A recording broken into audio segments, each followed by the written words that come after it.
अरे आज बळ तुम्हाला माणसं चितकरात तुम्ही बळच का वडीता म्हण बळच वाढायचा कार्यक्रम चाललाय आणि आता नुसते काय झालं इकडे हवा तिकडे. मी एक सांगतो लोक तुम्हाला कादारलेत लोक तुम्हाला मतच देणार नाही. खरं आहे खोटं? लोक तुम्हाला मतच देणार नाहीत. सभेला तुमच्या गर्दी 100% दिसणार. सभेला गर्दी 100% दिसणार. पण साहेब 15 वर्षातलं तुमचं वागणं जे लोक विसरलेलं नाहीत रे भाऊ. हा ते म्हणते हे वागणं बरं नव्हतं.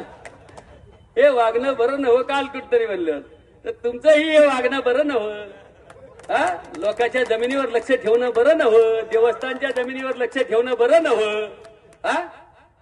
अरे कशातही भ्रष्टाचार करणं बरं नव्हतं. लक्षात घ्या गोरगरिबाच्या ज्याच्याकडे जमिनी येतात ते घेणं बरं नव्हतं. अरे काय चाललंय काय हे आणि